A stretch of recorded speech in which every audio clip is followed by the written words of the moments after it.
Untuk pertemuan ke selanjutnya, tidak tahu ini sudah berapa, 8 atau ke 9, terkait dengan metode dan pendekatan monitoring. Ini lanjutan dari sebelumnya berkenaan tentang implementasi kebijakan, kemudian model-model kebijakan yang sudah kita bahas di pertemuan sebelumnya. Nah, monitoring mungkin banyak yang sudah tahu dari segi definisi. Saya hanya mengulang kembali. Dia adalah aktivitas yang ditujukan untuk memberikan informasi tentang sebab dan akibat dari satu kebijakan yang sedang dilaksanakan. Jadi monitor nggak boleh diam, nggak boleh tidak bergerak, nggak boleh duduk-duduk saja di meja guru, di meja kepala sekolah, di meja pengawas, di meja yayasan.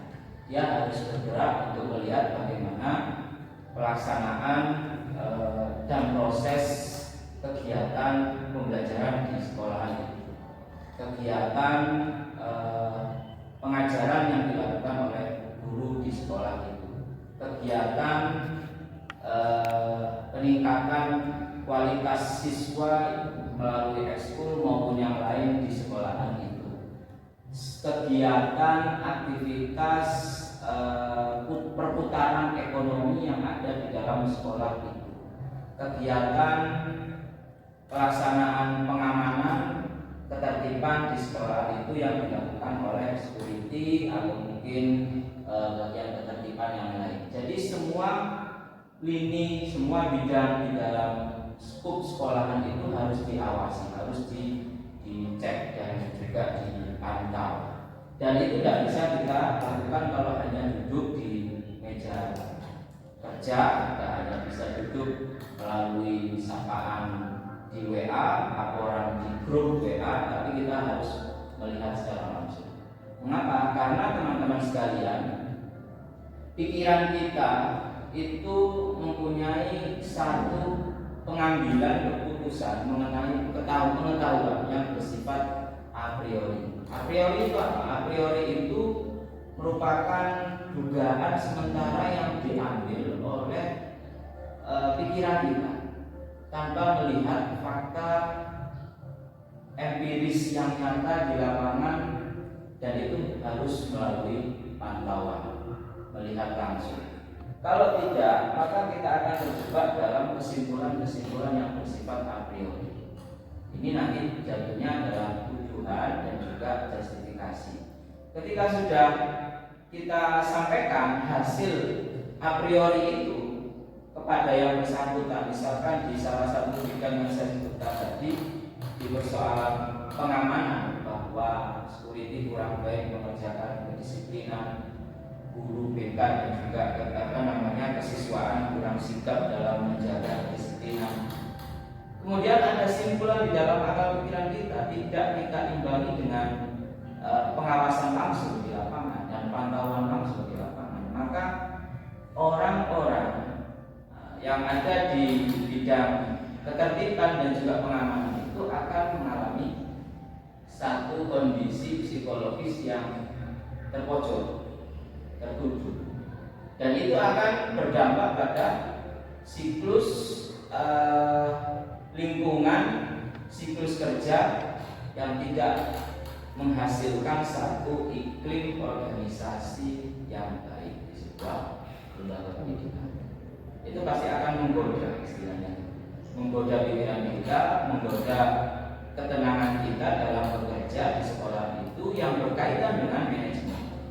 Kalau ngajar guru ya biasanya, kalau bagian koperasi itu ya bisa bekerja. Tetapi dalam menjaga iklim itu dalam hal manajemen itu akan berkaitan dengan semua lini, karena masing-masing itu mempunyai keterikatan, ya. Karena ini adalah sistem. Jika itu sistem, maka di dalamnya ada banyak unit. Satu unit dengan yang lain, koordinasi kurang baik, komunikasi kurang baik, maka akan menghambat yang lain. Dalam konteks manajemen, bukan individu dalam bekerjanya. Maksud saya, dia profesinya guru, meskipun dia menjadi seorang wakil kemahasiswaan, maka dia tidak akan berefek pada mengajarnya, tapi di manajemen pekerjaan sebagai kesiswaan itu. Nah, seperti yang ada di dalam slideshow ini, aktivitas yang ditunjukkan untuk memberikan informasi tentang sebab dan akibat. Jadi ada kesimpulan yang akan kita sampaikan kepada pihak-pihak terkait ketidakdisiplinan, kurang sigapnya dalam bekerja, keteledoran, atau mungkin sepele tapi itu akan berdampak pada yang lain. Misalkan kurang memanfaatkan momen tertentu untuk melakukan penindakan, dibiarkan, nah itu juga akan berakibat pada yang lainnya. Nah, sebabnya apa? Nah, sebab ini maka kita harus melihat dengan di lapangan. Seperti yang saya sampaikan, hati-hati dengan jebakan kesimpulan-kesimpulan yang bersifat abstrak. Kegiatan BPDB dan lain sebagainya itu, sehingga ketika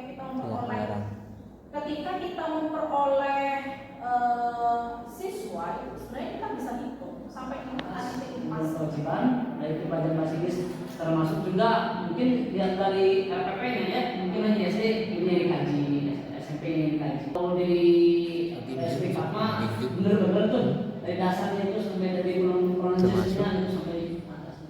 Baik, jadi gini Pak, jadi menurut Bapak kira-kira yang salah itu siapa?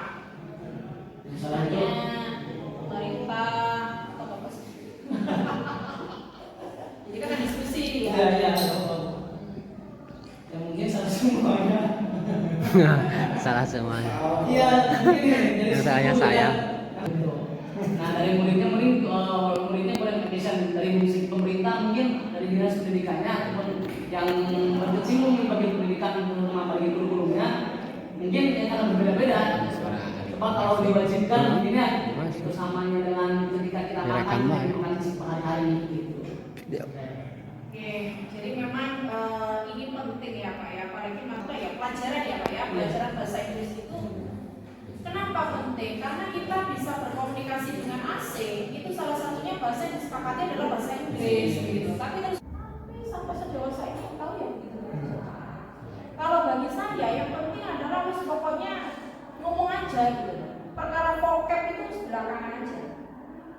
Kenapa? Karena saya pernah ngobrol ya, speaking dengan orang luar, itu mereka merasa bahwa yang penting kita bisa ngobrol dan komunikasi yang baik itu bagaimana sih? Kan mengerti. Saya ngerti apa yang dia ngerti apa yang saya omongkan, saya ngerti apa yang dia omongkan, kan begitu? Ya kan? Komunikasi bahasa Inggris, bahasa Arab, IT, sama swasta. Mereka diajari dari semester 1 sampai semester 6. Goalsnya apa? Bisa ngomong bahasa Inggris. Ya. Nyatanya Mungkin terlalu banyak yang dipelajari. Ya, kalau menurut saya ada kurangnya pengaplikasian tanpa ada pengalaman, terus namanya kita pohon tanpa berbuah kan itu namanya status lain aja. tapi kan dia bisa kalau orang tertentu kan Aman gitu, meskipun kaget itu dilakukan apa ada dua SD, ya setidaknya ngerti lah dasar-dasar aman. kan hanya sebatas itu ya Pak ya, kalau dia ngobrol beneran sama bule bingung pengen lari ya, mungkin saran ya Pak ya, sarannya ya tapi pernah di Pak ya evaluasi Pernah Pak, pernah. Saya juga kan ambil jurusnya Salomon speaking, program speaking, dan saya mengambil dari referensi. Memang ternyata ngaruh pengaplikasian yang tadi itu ya, pengaplikasian meskipun dari berbagai cara atau metodenya, namun tanpa pengaplikasian lebih kurang terkadang nonton. kalau kursus itu kan memang benar-benar yang datang itu kan memang bukan semua kelas yang notabene biasanya siswa itu ya heterogen yang terus kemudian itu apa sih kita belajar bahasa Inggris esensinya dulu yang kita tekankan, penekanan pentingnya kita belajar bahasa Inggris dulu itu loh yang perlu kita sampaikan sama anak-anak. sehingga ya goalsnya adalah ketika lulus dari sini teman-teman harus bisa komunikasi dengan guru ya. Itu kan apa komunikasi? Udah bisa ngomong lulus. Tapi tidak ada. Kalau sekolah sekarang tidak meluluskan itu malu ya Pak ya. Dianggap bahwa citranya tidak baik. Padahal sudah tidak sesuai dengan standar ya Pak ya. Dan tidak boleh juga sekarang Bu, kalau tidak meluluskan itu jadi catatan rapor pendidikannya. Sehingga kita kadang ketika menulis mengisi nilai ya, itu kadang juga sambil merem. Ya. Prestasi. Kalau zaman saya dulu itu kan mungkin Bapak juga dulu ya ada ujian nasional itu ya Pak yang semuanya kita lakukan juga dengan ujian nasional. Itu kan kita sangat takut sekali ya ketika tidak lulus dan sebagainya. Pak motivasinya bagaimana caranya ya agar lulus kan ya. Tapi generasi sekarang itu kan mohon maaf ya terkait dengan itu kan karena dihapus itu ya sehingga ya sekolah itu bukan bukan prioritas. Dan kalau saya istilahnya ya saya riset ya turun di lapangan itu sekolah itu sebenarnya sudah tersegmentasi. Percaya? Tersegmentasi itu apa sih? Sudah terkelompokkan.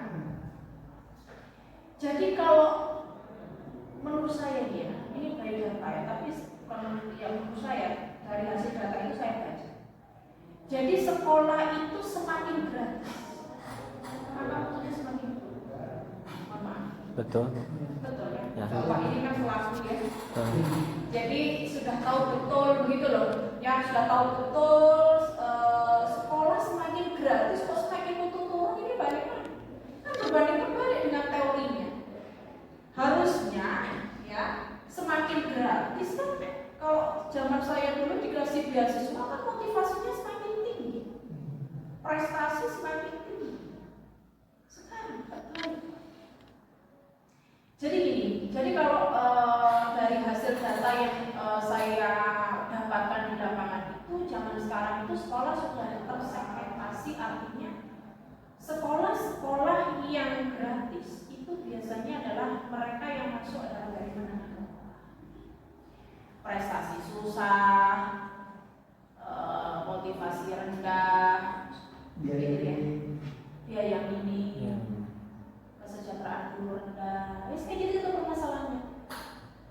Dan itu aja masalahnya. Dan beda lagi kalau sekolah itu sudah punya branding dari kemarin yang sudah saya keluarkan itu, sudah punya branding, sudah punya citra yang bagus. Jadi siswa itu datang untuk apa? Memang benar-benar dia motivasinya untuk mencari ilmu sekolah. Sehingga ketika Ketika sekolah di sana ya benar-benar menuntut ilmu, sehingga kan beda Pak motivasinya. Nah, itu juga akan berpengaruh.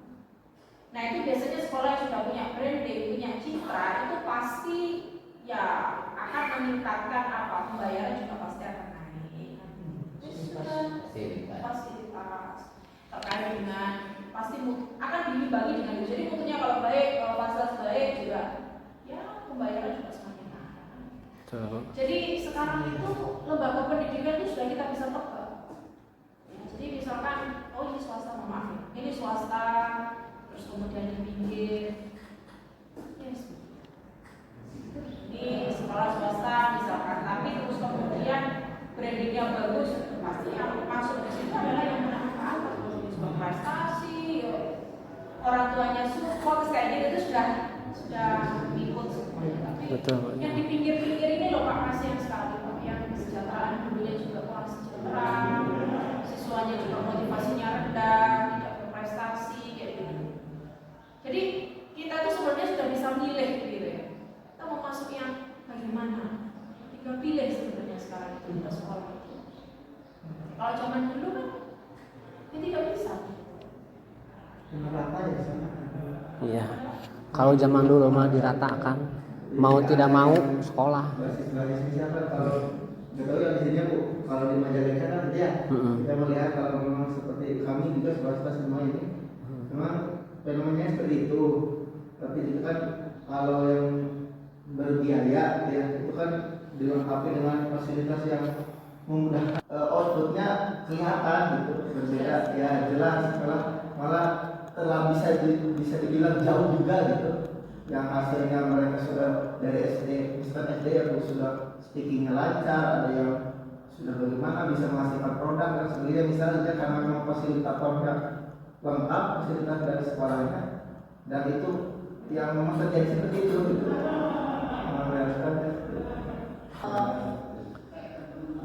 Menurut saya pribadi ya. Tapi kalau salah ya mohon enggak Sharing. Jadi gini, kalau di MBI itu, Bapak sudah pernah jalan-jalan nggak ke MBI atas tuh? Yang katanya berbasis internasional itu loh. Ya, kemarin Bu ke sana kemarin. Kemarin ya, Sambil saya sudah lihat sowan. fasilitasnya. Itu Bapak bagaimana? Bagus? Lihat dari luar juga bagus. Apalagi dalamnya belum masuk. Memang bagus kayaknya kalau misalkan sampai dalamnya juga. Secara visual ini Tapi saya teknologinya juga tidak canggih-canggih amat. Biasa aja ya. Tapi Tapi ya itu tadi loh, kan Pak Yai selalu memberikan tips and trick bagaimana caranya. Bukan hanya dilihat dari visual saja, tapi ada spiritual itu. Biasanya kalau tidak pondok itu kan tidak melakukan spiritual seperti itu. Ya, Makanya bisa menembus langit. betul. Bisa diakui dunia. Padahal sekolahnya di pinggir. Ya Bapak tahu sendiri lah. Iya, betul. Di pinggir bawah lereng gunung. Kalau dibilang Sekarang kalau pendidikan misalkan tidak punya branding, siapa yang sekolah di sini? Saya dulu ketika SMA itu di beasiswa nggak mau terus terang.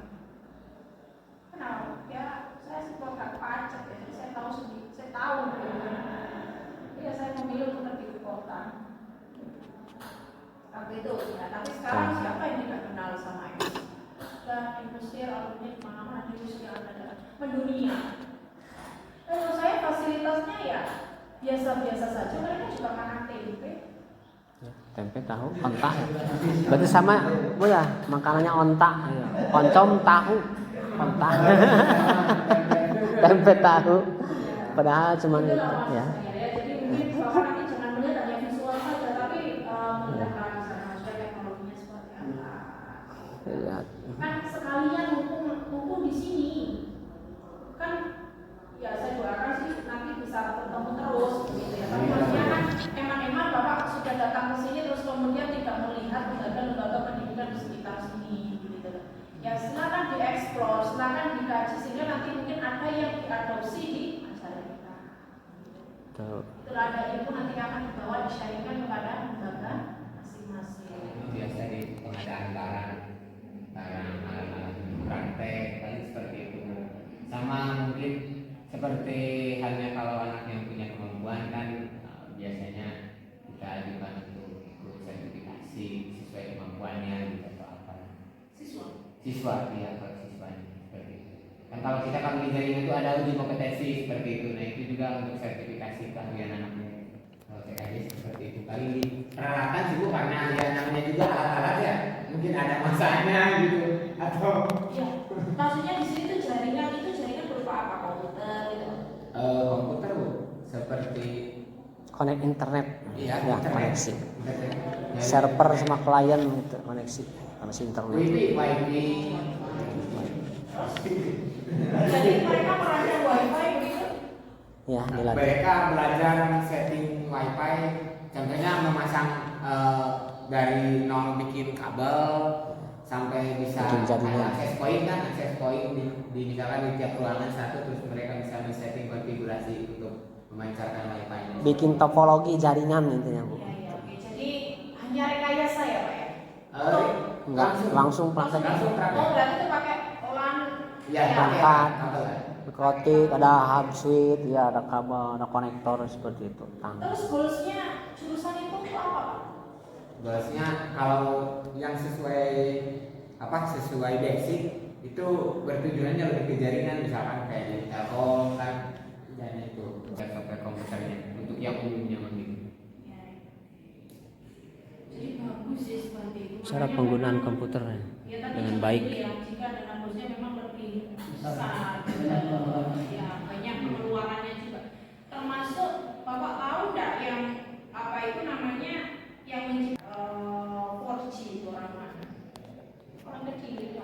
Ya, jadi memang orang Indonesia itu sebenarnya juga tidak kalah pintar loh, Iya. ya, dengan orang asing. Betul. Ya. Bahkan kayak misalkan pembokor itu memang Hacker. Hacker. hacker itu kan sebenarnya orang Indonesia sebenarnya canggih sekali. Yang nomor satu. Ya, harusnya itu difasilitasi sama pemerintah. Iya. Ketika itu difasilitasi sama pemerintah, itu malah membuat data Indonesia itu semakin aman kalau dijual.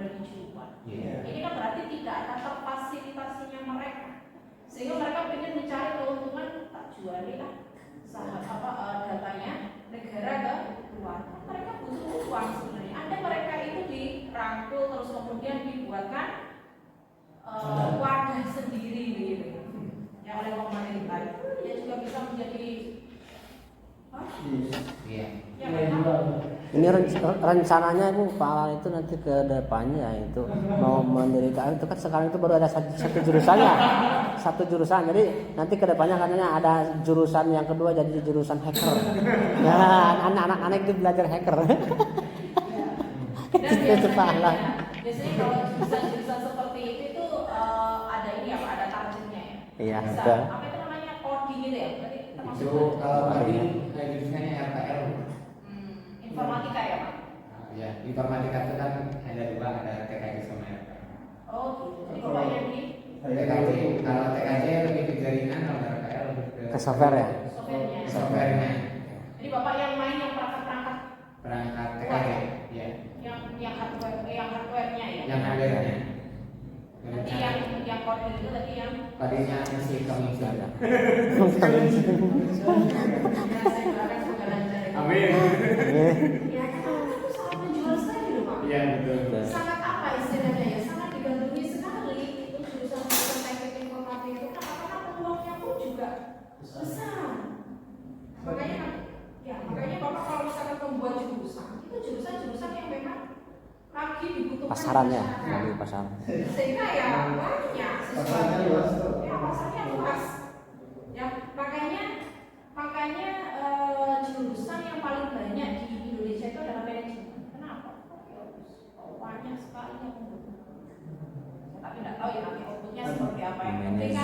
Yang penting kan sekolah tadi kan sudah sepakat ya kita bahwa profit oriented kan begitu ya. Jadi ya harus ada keuntungan di sana. Sekarang Pak, mohon maaf ya, kayak seperti jurusan saya itu jurusan perbankan syariah. Itu kan sangat spesifik. Orang-orang yang masuk di sana kan memang orang-orang yang apa? Cara hitung-hitungannya, ya.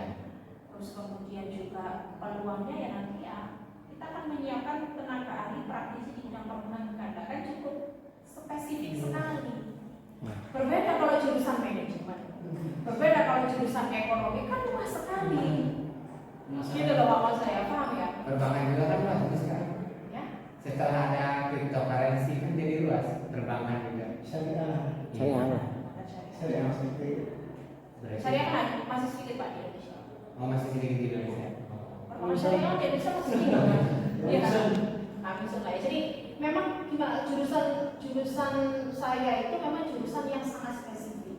Ya, tapi ketika kita saya juga sudah research study ya dari beberapa alumni yang sudah kita luluskan itu ya hampir 30% terserap oleh mas. Lainnya bagaimana 70%? Ya tidak di bank. Tapi tak apa-apa, sudah kita kembali dengan beberapa ya karena ada yang jadi muak jauh banget karena mereka mendapatkan mata kuliah tata visual yang di sana mereka diajari bagaimana caranya mereka bisa berpenampilan menarik. Itu pun karena dia sudah punya bakatnya berdandan, terus kemudian mendapatkan dosen yang begitu ya akhirnya terasah mengikuti tadi Pak yang kursus-kursus dari sehingga ya terasa beneran itu menjadi ladang ladang sumber-sumber pendapatan yang lain kan. Ya semuanya kan sekolah itu pasti punya goals ya Pak ya, punya tujuannya seperti apa nanti peserta didik itu ketika lulus itu akan menjadi apa kan sudah tersetting itu harusnya. Jadi kalau sekolahnya bapak-bapak sudah seperti itu, insya Allah ya banyak. Targetnya 300 malah bisa sampai segitu. Harusnya bapak juga sama MB. Itu kalau misalkan sudah overload, bapak buka. Tak apa tidak diterima di lembaga ini, tapi selamat Anda diterima di lembaga yang lain. Tetap ikut amanah rumah. Tidak semena-mena. Daripada mereka misalkan, ya misalkan tidak diterima, terus kan dia bingung, terus saya sekolah di mana? Kayak gitu, apalagi kalau sudah ikut gelombang 3, gelombang terakhir itu kan tidak ada harapan. iya, jangan-jangan dia nanti putus sekolah aja, nanti makan ya, tidak nembus. Jadi kalau motifnya itu sudah terstruktur ya, itu pasti akan, oh begitu ya polanya. Di PPDB itu sudah sambil merem aja kalau sudah balik di modalnya sudah kembali. Itu ya Pak ya, jadi TKJ itu memang benar ya. Kalau di sana berapa Pak siswanya? Ya. Banyak, 3 kelas. Dikit. 3 kelas. 1 kelas 1 romba, 4 romba ya. 4 romba Bu, 4 romba. Iya. 4 romba, jadi guru TKJ-nya ada 3 orang Bu, yang 4 rombel itu. Saya 1, ada wanita 1 ya. Itu. Apa ini Pak? Untuk gurunya, guru produktifnya itu ya. Jurusannya itu 1 jurusan itu ada 3 orang itu, guru produktifnya itu. Enggak, maksudnya yang siswanya berapa? Siswanya itu 1 rombel itu 33. 120-an yang 4 Satu rombel. angkatan. Enggak, ini kebetulan penurunan siswa. Jadi Bu, kelas 10 ada 33 ya. Kelas 11 kebetulan 1 kelas lagi sama 35 ya, banyak sedikit. Kelas 12 ada 2 kelas. 33 sama 3-nya 59 ya. 49 ya. 49. Jadi Ya enggak apa-apa Pak. Maksud itu berdirinya kapan? 2014 Bu. 2014. So, sudah cukup lama ya Pak ya? Lama ya, alhamdulillah. Tidak ada motivasi setiap tahun. Tidak ada pengen inovasi. Ya. Misalkan apa kira-kira yang perlu untuk dibenahi? Ada. Sekarang Kaprodi. Aplikasi mau dibuka. Nah, jurusan seperti kayak Iya. nanti calling saya. Betul Bu. Kemarin juga yang mau ke akuntansi itu ada. Tadinya mau tahun sekarang ya kata ibu kepala sekolahnya itu. Kemudian yang tahun sekarang itu peminatnya itu cuma berapa orang ya, kemarin palanya ada 5 orang mungkin. Jadi sedikit. Jadi akhir-akhirnya ya di 1 jurusan aja lagi. Jadi masuk lagi ke TKJ. Tadinya udah dibuka Bu itu. Akuntansi. Survei aja dulu Pak. Survei aja dulu. Jadi kan kita itu mau membuat gini, misalkan Bapak mau Membuka apa prodi. istilahnya? Mau membuat program itu kan harus tahu dulu ya Pak ya. Nanti peminatnya itu seperti apa? Bapak itu harus, maaf ya ini ada maksud untuk menggurui. Jadi gini, Bapak kan pasti sudah tahu ya lokasi sekolah Bapak itu di mana? Di pusat perkotaan, di pinggiran, atau Pinggiran. Nah, kalau di pinggiran di rata-rata, kalau Bapak mengambil jurusan yang apa istilahnya? Kayak TKJ itu kan yang memang berat. Mungkin ke arahnya banyaknya itu kemarin itu ya anak-anak didik itu larinya itu ke perkantoran Bu. Jadi si kerjanya itu kadang di bagian administrasi perkantoran pabrik. Kebetulan alhamdulillah di Majalengka itu sekarang sudah banyak ya konveksi pabrik-pabrik itu. Jadi sangat dibutuhkan sekali itu keluaran SMK ya, khususnya komputer. Jadi anak-anak itu alumni yang kemarin juga banyak yang kerja di pabrik gitu. Pabrik tekstil, bagian administrasi, ada juga bagian apa itu produksinya itu, memproduksikan peralatan itu, peralatan pabriknya itu, peralatan tekstil, peralatan yang semacam itu yang program sama komputer. Dan alhamdulillah di Majalengka sudah mulai berdiri pabrik-pabrik yang sangat memerlukan sekali tenaga SDM yang berbasis komputer itu. Jadi begini Pak, tadi ya kembali lagi, jadi harus tahu dulu, kita tuh harus mengenali diri kita sendiri gitu loh. Jadi misalkan sekolah saya itu memang di pinggir kota, di pinggir misalkan ya. Terus kemudian juga peluangnya nanti seperti apa itu juga butuh survei dulu, Pak. Kedepannya. Namanya tracer. Iya. Namanya tracer, kita tracer dulu. Kira-kira nanti kalau misalkan membuka jurusan ini itu peluangnya seperti apa? Nah, Akuntansinya. ya akuntansi misalkan atau perkantoran, administrasi, manajemen itu saya rasa luas sekali Pak. Iya. Kalau manajemen itu ekonomi itu lebih luas